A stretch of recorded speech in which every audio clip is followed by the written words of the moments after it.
How to cite an article from a listserv or digital library. This lesson will be done on a Google Doc. This is for a works cited page in MLA format.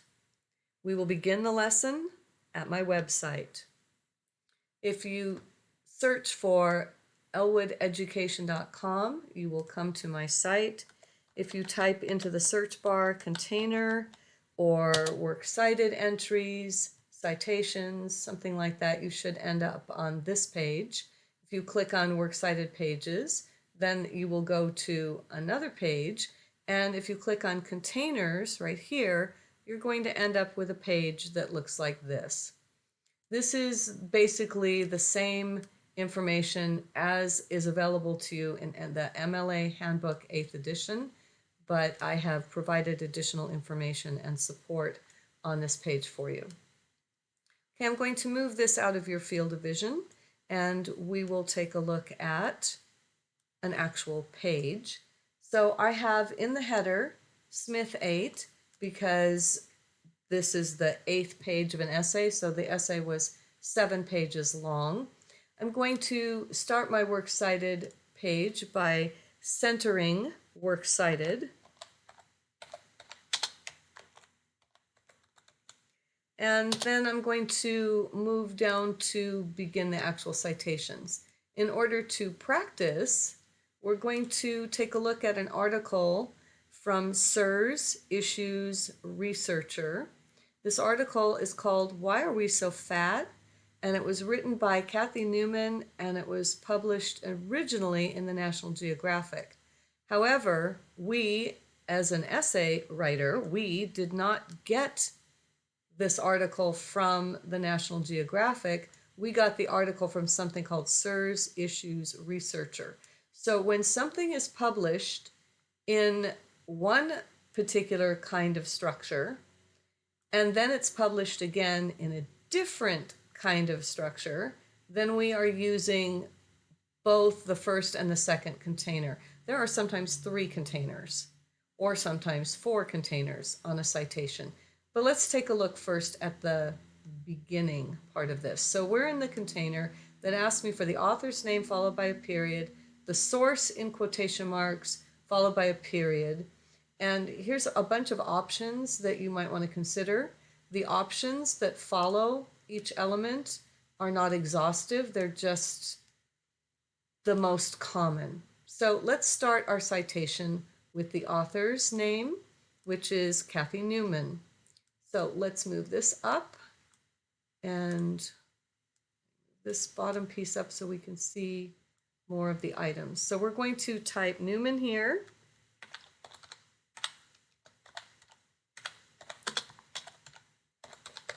And that's going to be followed by a period. The name of the article comes next, so that's going to be quotation marks. Why are we so fat? Question mark instead of the period. If there were no question mark there, we would have a period. Notice that the word so is not capitalized in this title on the works cited entry, and that the word so here in the actual article is capitalized. SIRS and National Geographic, neither one of them are required to capitalize in standard capitalization, but MLA does ask for that. So in a title, you do not capitalize articles, prepositions, or coordinating conjunctions, unless they're in the first or last position. So this is going to be lowercase. We are in the first container. We have done the author. We have done the title of the source. So the next thing is the title of the container. The container is a book, a periodical, a website, a film, a TV series, or more.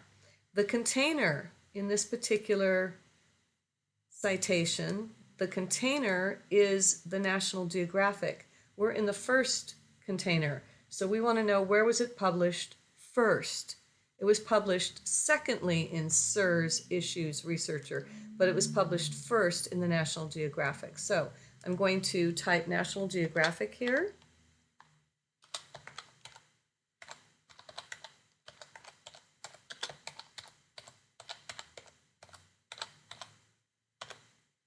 followed by a comma. And this is, as you can see here, this is in italics. So I'm going to highlight this and italicize it. Then the next thing is other contributors. That could be director, editor, illustrator, narrator, and other things. It doesn't appear that there are going to be other contributors. There's certainly nothing listed here. We have the synopsis here. Let's go all the way down to the bottom of this piece to see if there's anything listed here or up here. Okay, I don't see anything, so I'm going to figure there are no other contributors. As you're moving through this process, if there's any element that is not in the article or the artifact that's listed here, we just ignore it. And second edition, revised edition, we've already looked at the National Geographic. It's not listing editions, so we don't have any of those. Then it says number. Numbers could be a volume and number, just a number, a season and an episode.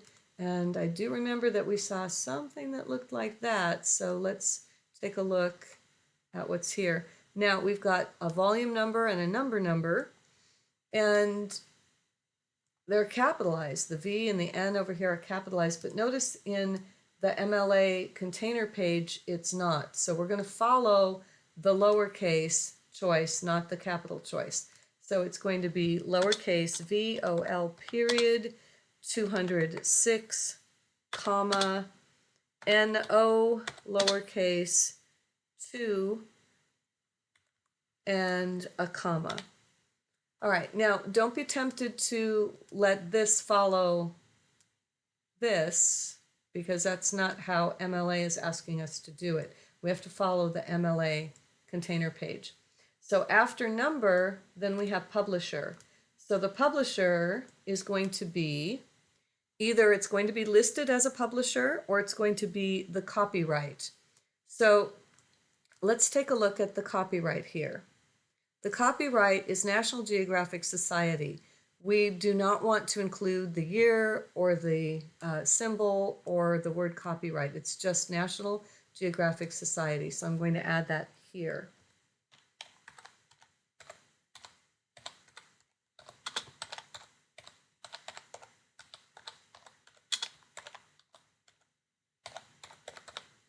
And we're going to follow that with a comma. Now, as you'll notice, we no longer have only one line, we have two. I need a hanging indent, so I'm going to hit tab, but every time I put the cursor there and hit tab, the first line moves over. That's because the text is wrapped. Wrapped text means that you don't have to hit the enter key every time you fill up a line of typing. The typing just automatically goes to the second line and the third and so on and so forth. But in order to have a hanging indent, I need to put my cursor at the end of line 1 and hit the enter key, and then I can tab over. So now I have my hanging indent. All right, we're still in container 1. We have listed the publisher. We need the publication date. It could be a year, a day, a month, and a year. It could be a spread of months and a year. It could even sometimes include the time. So we're going to include whatever is available to us. So the publication date here is August 24th. Months will always be abbreviated unless they are May, June, and July. And it's always going to be day, month, and year. Always, always.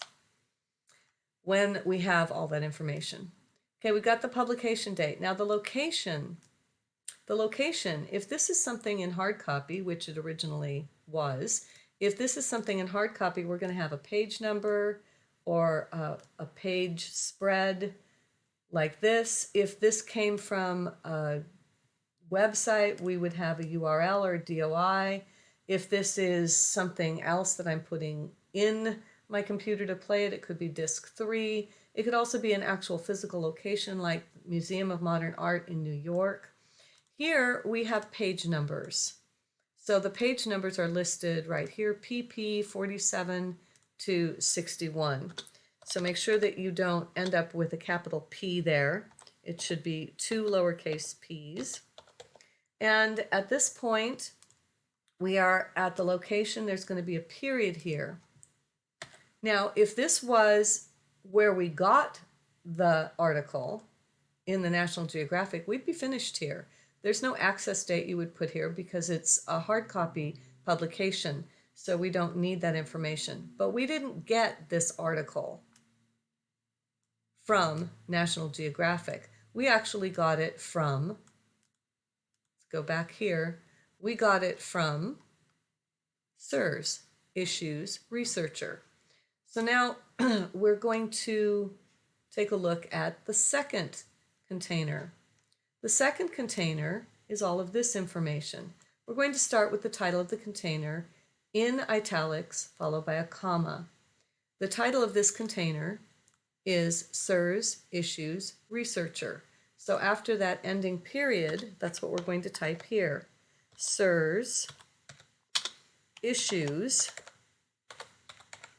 Researcher, followed by a comma.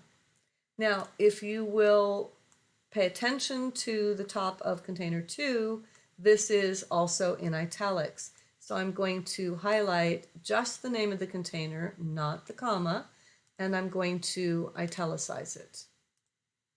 The next thing on the container 2 list is other contributors. For speed's sake, I'm just going to let you know there aren't any. There isn't a version, there isn't a number, but there is a publisher. So now let's take a look at the article again. You're going to generally find the publisher of the entire piece at the end of the piece. So we go all the way down to the end, and I don't see anything listed here per se. CIRS Issues Researcher is on ProQuest platform. ProQuest looks like it's denoted in this way, so we're going to put that here. So the publisher is ProQuest, and that's followed by a comma as well. Next we have, after the publisher, we have the publication date. A listserv is generally not going to give us a date, and quite honestly, it wouldn't be that important anyway. The date that's important is the original publication date, not when it was republished somewhere else. The location is going to be the URL, and then a period, and then we put the access date. So the URL we're going to get from the article. So I'm going to hold down Control and hit C. And then I'm going to go to the end of line 2 and Control, hold it down and hit V, and then I'm going to get the URL. Now, at the bottom of this instruction sheet, it says, for URLs, drop the http:// remove the hyperlink and underlining, change the color to black, and include the final / if there is one. So I need to doctor this up a little bit. I'm going to put the cursor here and get rid of the HTTP stuff. Before I move forward with this, I'm going to also notice that on line 2, it looks like I have enough space here to put at least some of the URL. So let's see what fits. I'm going to put explore, and if I get explore up there, I also have to include the period. If the period after explore doesn't fit, then I need to just have all of the URL on line 3. But it does fit, so I'm going to get rid of this because I moved it up to line 2. To test whether or not line 2 is full, I'm going to type in ProQuest and notice that it doesn't fit. So the beginning part of the URL is going to be at the end of line 2, and then it's going to continue to lines 2 and 3. Notice that this showed up. If this little piece right here didn't show up, I could get it to show up by clicking on the hyperlink, and then I'm going to click on this to remove the link. Notice that the underline went away and it changed to black. Now, I have line 2, but line 2 is kind of strange at the end here because line 2 divided the URL in the middle of a word, and we don't do that. You're going to divide a URL after a symbol, after a piece of punctuation, after a question mark, which is a piece of punctuation, after a slash. So these are all kinds of different places where we could divide a URL after that period there. So I'm going to divide this URL after the ampersand. And notice how nicely it bounced over for me. That's great. Now the location is going to be followed by a period and then the access date at the end. So I'm going to put a period here, and the access date goes at the end, accessed, and I'm going to put today's date,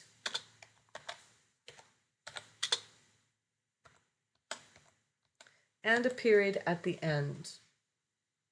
If this was actually a works cited page, there would probably be an awful lot more entries than just one, but I wanted to explain how to cite when something is originally published in one place and then it is republished in another place.